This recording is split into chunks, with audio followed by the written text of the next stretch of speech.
Good afternoon, everyone. I am Leia Antoinette Veronica, the third discussant for this afternoon meeting. So my topic is still under Homer Seller, is lesson 3, entitled Fundamental Bioethical Principles. So before I start discussing my topic, allow me to read the learning objective first.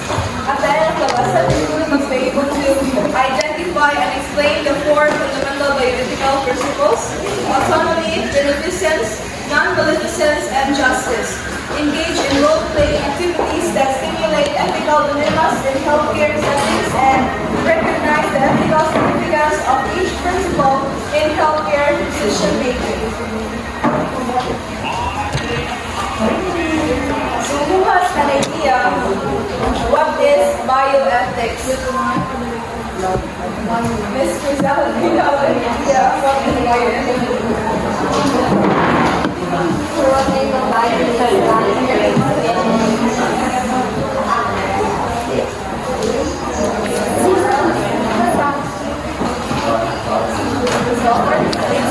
Yes, bio means life, and ethics is doing what is right.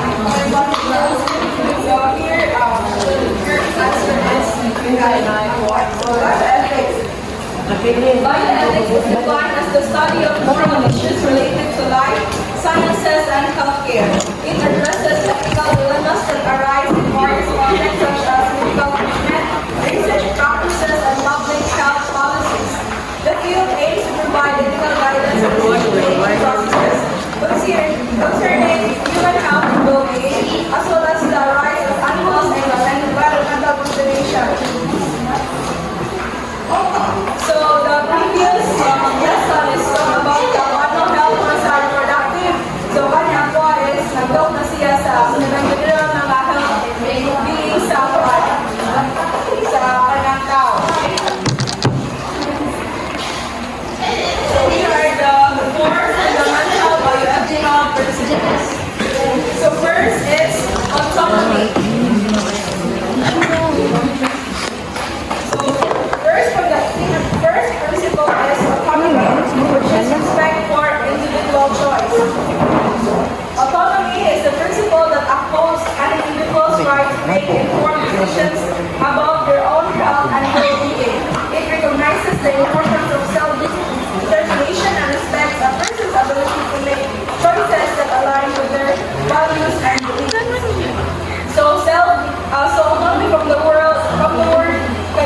self-determination, all about our own decision-making kay iba't lain-lain mo talaga ng perspective kung ito sa life, so lain-lain mo talaga decision-making. So, kanina principle is wala yung mabuhat ang kanang, let's say, doctor, if kanang itahay, napay kaning, next example is diagnosed with a serious medical condition. Kanang i-advise siya various treatment options para kanang maayos siya sa iyang sakit. But if kanang sa katong tanan lang i-advise sa doctor, wala yung mangayang pasyente, niya mag-decide siya nga siya ma-opera. So, wala yung makimo ang doctor kung isunod ang iyang kuwan, kung isunod ang iyang decision. So, nasabtan na ba sa autonomy? It's all about respecting the decision of the patient. So, before isod sa dulo, may mo ng doctor na ito na yung heart disease, may mga alit ka, opera, wala mo sila pasyente nga, wala ba yung option. So, bumatag ng life option ng doctor, masabi ko ng maayo ang pasyente, kung sa'yo ka ng mga various treatments na pwede niya. But if katong mga treatments, hindi siya kaagay niya. Kaya, di ba, isan pa, kung ka doktor, mas nakailangan dito sa akong pagalingon, sa akong health. So, not just right na mo-decide para na sa akong health right. Health na ba yun ako? Wala na yung makabuot sa akin. So, what po siya sa about sa autonomy is all about respecting the decision of a patient. Next is the beneficence or promoting well-being and health. Can you read Ms. Osalanan?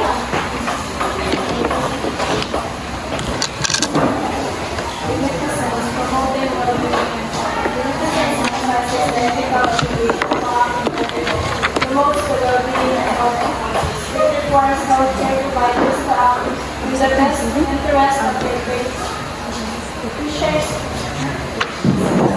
and prioritize the so para ninyo, isa mo, manali, isa responsible ani nga beneficence. Lola. Aside from Lola. Lolo. Ganun kayo. Ganun ka sa buwan, medical fields. Yes, nurses, doctors, mga caregiver. Yes, muna sila mga responsible sa beneficence. It emphasizes the ethical obligation to act in a way that promotes the well-being and health of others. So, pati sa picture, iba, one man nurse and grandmother. So, ang nurse is ibuhat niya ang kanang maayo, makaayo sa lola. So, here's the example of beneficence. A physician recommends a comprehensive wellness program to a patient, including lifestyle changes and regular health screenings to improve the patient's overall health and prevent potential health issues. So same sa autonomy, maghatag ka o kanang option of treatment, kanang beneficence na principles, kaya it's all about promoting good well-being.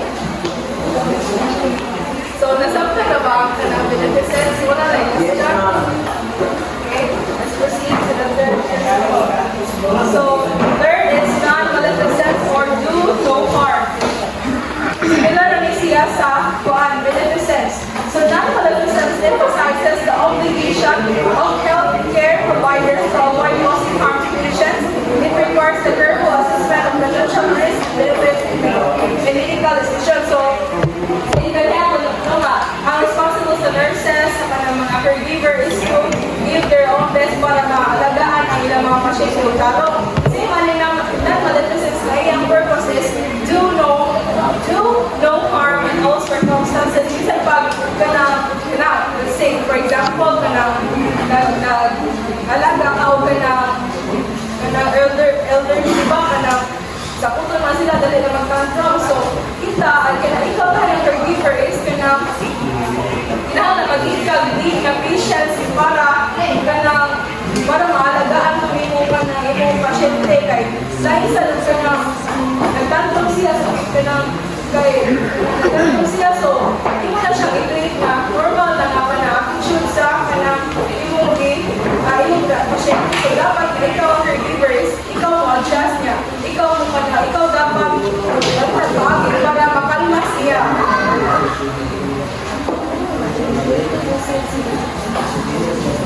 Kaya maleficence kay oras siya kaya siya sa word na walang bakal treatment.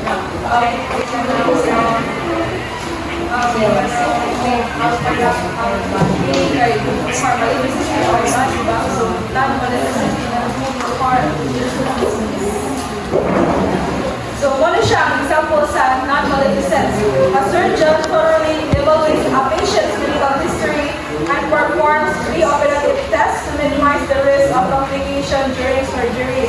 So, bisan pag itagaan na ba o i-decide na ang patient na magpa-opera siya, so isasabihin na isuot ang patient na opera siya, hindi ka na mo take responsibility ang doktor na maghinay sa iyang operation. So, hindi siya factor na i-consider while nagkuhan sa operation kay possibly ay tungo sa operation masamot ang katong busy sa patient ba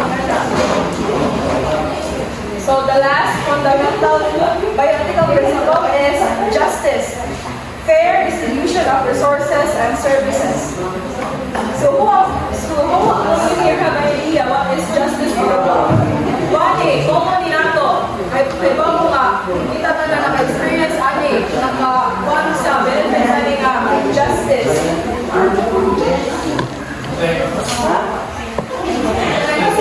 Isa niya idea or naka-experience ani na justice. May ba ko, sure ko nga, kita na naka-benefit na ani, naka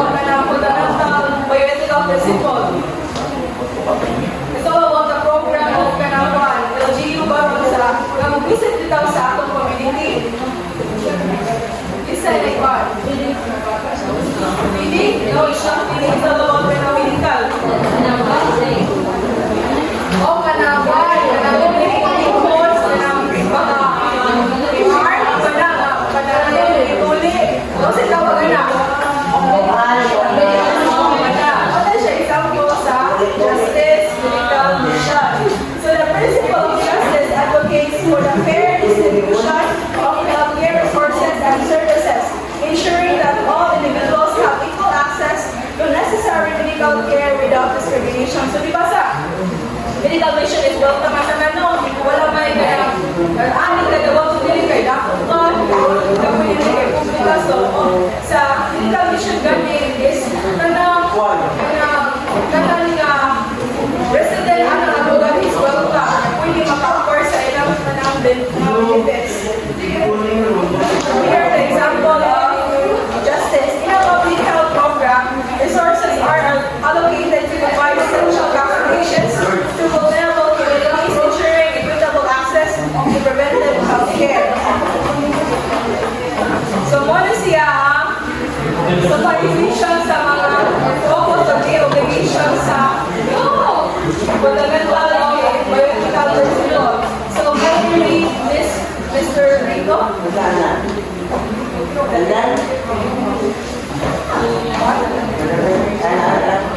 Sa autonomy and individual choice, respecting individual opinion, promoting good, acting in the interest of others, non-maleficence, avoiding harm, refraining from harmful action, justice, fairness, equitable distribution of resources. So here are the basic features of the four fundamental biological principles. So, nakasabot na ba? Kaya na po yung i-identify ninyo na scenario din kung ano siya, autonomy, beneficence, non-maleficence, or justice. Okay, now let's see the example scenario.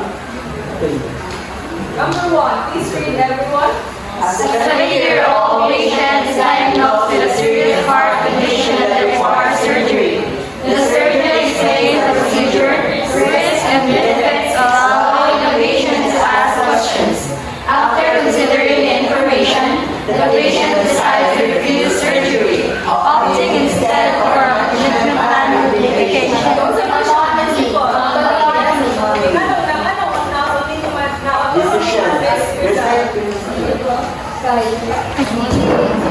So, work ka ng function sa doktor kanang patient, irrespective of the decision with the sister.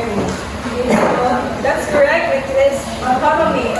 So number two, can you read everyone?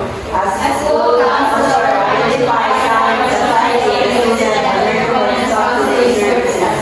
The counselor works with the students' parents to ensure they understand the importance of mental health support and the ability to take access to their working. No, non-assistance. Please raise your hand. Second to get us. Please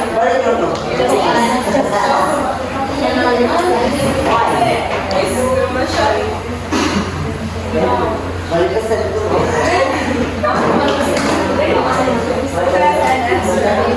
Miss Abay? Yes, correct. Yes, it's anong beneficence pa? Ang katuman, Oo, katong, schedule hasta ka na, di ba? Ang responsible sa counselor ay, ang responsibility sa counselor rather kay, iyang iyang isunta sa problema ng batawa. So, ano siya, example sa mga example sa so na Chira ang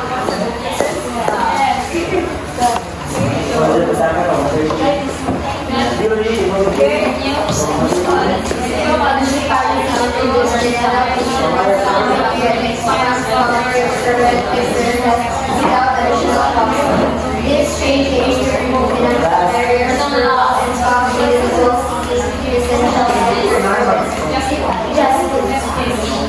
yes, Miss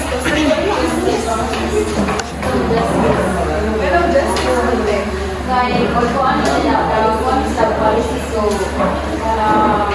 para maka-avail ang mga lugar nila. Focus sa financial governance. Okay, the last number, which is number 4. The therapist is working with a client who has experienced trauma, recognizing that certain therapeutic techniques or introduced to the therapist can facilitate calculating and interventions for not doing or signs of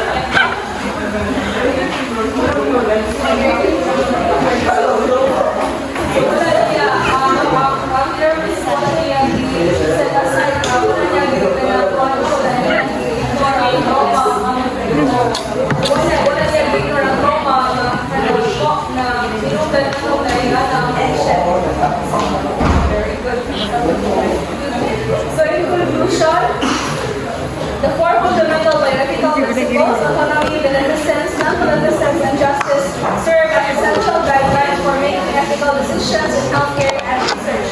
These principles remind us that our choices can significantly affect both individuals and communities. As we face increasingly complex ethical challenges in medicine, this principle will continue to be important, ensuring that our actions respect human dignity, enhance well-being, avoid harm, and promote fairness.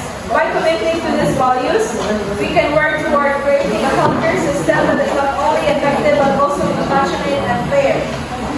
This commitment to bioethics is vital in fostering